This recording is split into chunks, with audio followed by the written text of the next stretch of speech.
Sara Rector se je rodila 3. marca 1902 v mestu Muskogee, Oklahoma.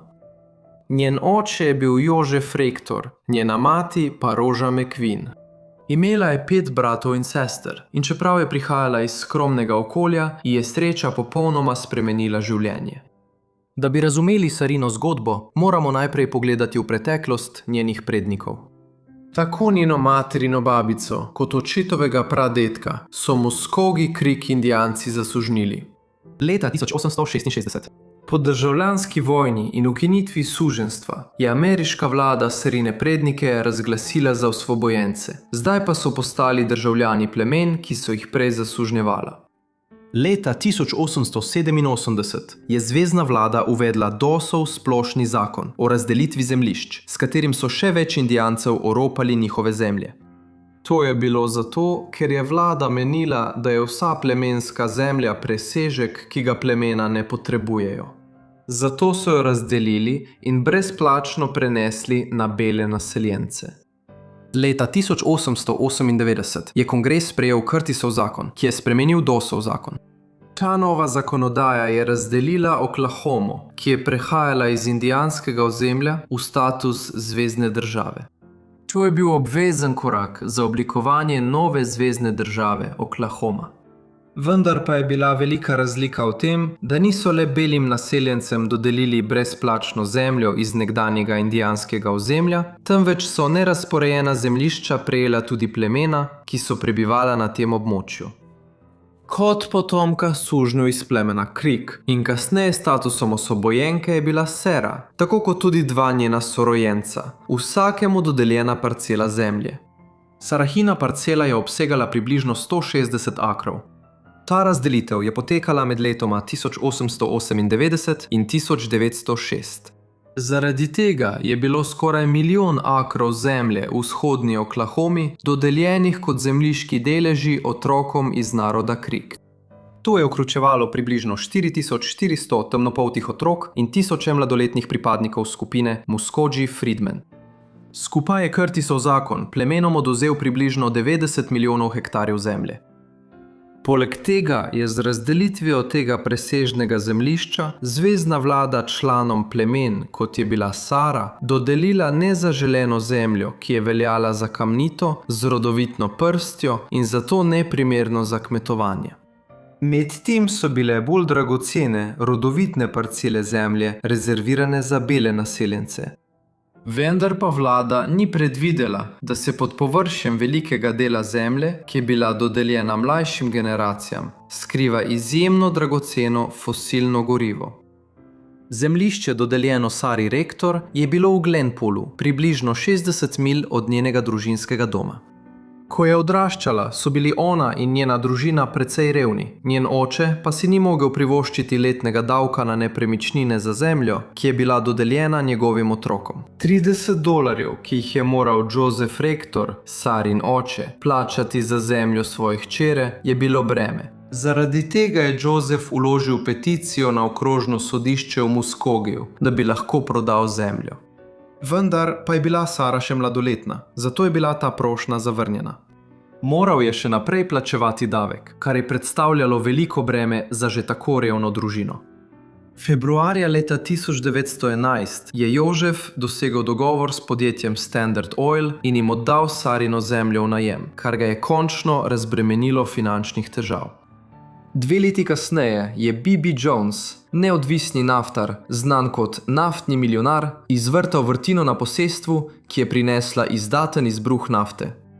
Na Sarino srečo je bila pod njeno zemljo surova nafta. Jones je začel upravljati posestvo in v nekaj mesecih so vsak dan proizvedli na 10.000 sodov nafte. V tistem času je zakon v Oklahomi zahteval, da morajo biti vsi otroci, ki so bili državljani indijanskega ozemlja in so imeli pomembno premoženje ter denar, dodeljeni tako imenovanim spoštovanim belim skrbnikom. To je pomenilo, da tudi če so bili njihovi starši živi, niso upravljali premoženja svojih otrok. Kmalu je Rector zaradi odkritja začel prejemati bogastvo iz naslova naftne rente. Vendar pa so se zaradi spoštovanja zakona pojavili pozivi ljudi iz lokalnega okolja, da se spremeni Sarino skrbništvo. Zato je sodnik imenoval lokalnega belega prebivalca po imenu T.J. Porter, da nadzoruje vse Sarine finančne zadeve. Omeniti je treba, da ni bil popoln neznanec, saj je bil znan družini rektor. Novica o tem odkritju je kmalu prišla na naslovnice po vsej državi. Sara naj bi zdaj pri 11 letih zaslužila na $1000 na mesec. En vir navaja, da je samo oktobra leta 1923 prejela naftno rento v višini $11,500. Očitno so zaradi njenega naraščajočega bogastva leta 1923 celo v zakonodajnem telesu Oklahome poskušali doseči, da bi jo razglasili za belko, da bi lahko potovala v prvem razredu na vlakih. Časopisna poročila so navajala, da je Sarin dohodek presegel predsednikovega in da je postala znana kot najbogatejša temnopolta deklica v Ameriki. Kljub njenemu ogromnemu dohodku so vztrajale govorice, da so njeni življenjski pogoji ostali enaki. Domnevno je še naprej živela v dvoprostorni baraki s svojo številčno družino. Ker je bila še vedno revna, so se mnogi začeli spraševati, kaj se dogaja z njenim premoženjem. Leta 1914 je afroameriški časopis Chicago Defender slišal za zgodbo Sare in govorice o njeni revščini. Kasneje so objavili članek, v katerem so trdili, da sta bila Sara in njeni sorojenci neizobraženi, da so imeli slabe življenjske pogoje in da je bilo njeno premoženje slabo upravljano. Članek je pritegnil pozornost več vidnih Afroameričanov, ki so postali zaskrbljeni zaradi njenih življenjskih pogojev in skrbništva. Kmalu zatem so začeli preiskavo, da bi ugotovili, ali T.J. Porter pravilno upravlja Sarino premoženje. Junija je James C. Waters mlajši, ki je bil agent povezan z Nacionalnim združenjem za napredek obarvanih ljudi, poslal dopis. William Dubois je prejel dopis, v katerem je Waters podrobno opisal, da je Sarino premoženje dejansko slabo upravljano. Po njegovih besedah, Sara ni prejela nobene izobrazbe, nosila je poceni obleke in ni imela čevljev. Medtem je njen skrbnik zaslužil veliko vsoto denarja. Waters je nadaljeval in dodal, ali ni mogoče, da bi zanjo na dostojen način skrbeli ljudje njene lastne rase. Namesto da bi zanjo skrbel pripadnik rase, ki bi njej in njenim odrekel celo obravnavo, kakršno ima dober dvoriščni pes. Ni minilo dolgo, ko so časopisi po vsej državi izpodbijali položaj Sarinega skrbnika. Poleg tega so bili izpostavljeni tudi drugi podobni primeri, kot je bil Sarin. Stotine domorodnih temnopoltih otrok je zaradi odkritja nafte na svoji zemlji našlo bogastvo in prav tako kot Sara so jim bili dodeljeni beli skrbniki, ki so pogosto slabo upravljali z njihovim premoženjem. Časopisi po vsej državi so se spraševali, zakaj ni mogoče imenovati temnopoltega skrbnika. Sarin primer je postal osrednja točka tega vprašanja. Poudariti je treba, da natančne podrobnosti v zvezi s Saro in njenim skrbnikom ostajajo nejasne. Kmalu zatem, ko so mediji izpostavili to vprašanje, je korespondenca med Dubozom in sodnikom Lihijem razkrila. Sara se je skupaj s svojo družino preselila v 5-sobno hišo in obiskovala šolo v svojem domačem kraju Taft, skupaj z vsemi svojimi sorojenci. Sodnik je Duboisu tudi povedal, da je družina sama izbrala Porterja za skrbnika in da je ta prejemal le 2% Sarinega dohodka. Prav tako so časopisi v lasti belcev navajali, da je bil sodnik Lihi zelo strog do skrbnikov, če je prišlo do kakršnihkoli nepravilnosti. Tudi če je bila situacija glede Sarinega skrbništva močno pretirana, je preiskava NAACP razkrila obstoječe težave s skrbništvom in korupcijo, ki je bila z njim povezana. Kar pomeni, da bi bilo manj otrok zanemarjenih in izkoriščanih. Poleg tega je Dubois pozneje ustanovil otroški oddelek pri NAACP, ki je preiskoval primere belih skrbnikov, za katere so sumili, da so temnopoltim otrokom odvzemali zemljo in premoženje. Sara in njena starejša sestra sta nato zapustili šolo v Taftu in prejeli boljšo izobrazbo, saj sta bili vpisani v otroško šolo inštituta Tuskegee. Medtem ko je bila v šoli, je skupina kriminalcev načrtovala, da bi Saro ugrabila in zahtevala odkupnino. Na srečo so več učencev preprečili ugrabitev. Žal pa je Sarino bogastvo povzročilo, da je bila pogosto tarča nasilja in izkoriščanja.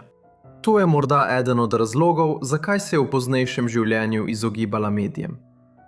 Leta 1915 je proizvodnja na Sarinem zemljišču znašala približno 160.000 sodov surove nafte na mesec. Ker je imela Sara 1/8 deleža, je zaslužila približno $18,000 na mesec, kar bi danes znašalo okoli $460,000. Takrat je bil povprečni mesečni dohodek gospodinjstva nekaj manj kot $60 na mesec. Da si lažje predstavljamo, koliko denarja je zaslužila, je bil njen dnevni dohodek večji od letne plače večine Američanov v tistem času.